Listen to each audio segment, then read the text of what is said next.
Each week, we provide you with an exclusive report in partnership with our friends over at Colorado Avalanche Information Center. It's time to check in with CAIC for this week's report. Okay, Mountain TV, and excited to have our weekly exclusive feature with CAIC back on deck. Winter's here. Brian, it's great to see you. Hope you had a good summer. Hope you got rested up. We got a lot of work to do over the winter. And again, it's great to see you and have you back on board here. No, it's good to be back. Yeah, thanks for starting these up again and look forward to a season ahead of us.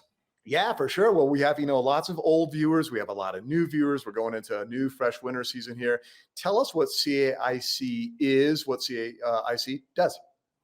We are a state government agency that does weather and avalanche forecasting for the state of Colorado. You can expect daily weather and avalanche forecasts from November 1st through Memorial Day for all mountainous areas of Colorado. We are a government agency within the state's Department of Natural Resources.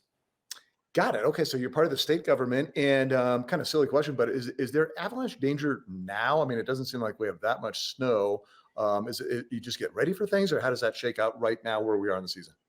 Yeah, so right now there is avalanche danger, although you'll notice if you go to our homepage map, avalanche danger is rated low across all of the state right now, which means generally safe avalanche conditions. And that's mainly due to the fact that we don't have that much snow on the ground.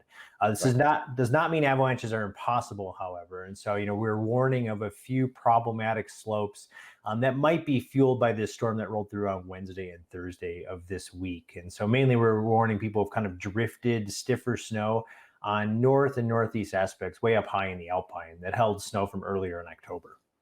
Well, exactly. And especially those higher elevations, as you pointed out, there's not a lot of snow down on the ground in some of these resort communities, but up high there's a decent amount of snow from these past couple storms.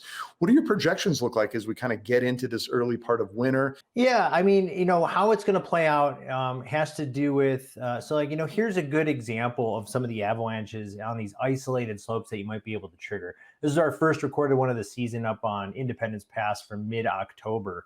And what the snow that fell in the very end of the month did, and this was a snow cam from right around the Aspen ski area, which deposited 2+ feet in those deeper zones. It did create a bit of a snowpack structure. And so what we've got now is that storm snow from late in October sitting on the early October snows. Now, this is one of our deeper areas, but you can see we've got that storm snow sitting over the early October snowfall. And what that does is create the stronger snow, which is on the top of over the weaker snow.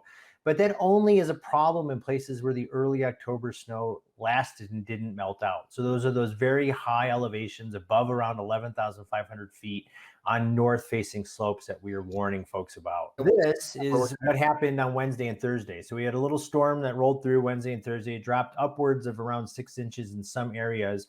And so that's going to create a little bit more of a load. Like you can see, we've got green or generally safe avalanche conditions across the state. But what we're warning about are these wind-drifted slopes on these north, northeast, and east at high elevations. And most of these avalanches are going to be quite small. But when you're out in the field, this is what we're looking for, is this drifting snow that's loading onto those northerly aspects, because that creates this stiffer snow, which can crack. And here's a really good example of that type of situation up on Loveland Pass. Your main concern is that it's very thin coverage, and so we've got lots of shallowly buried obstacles.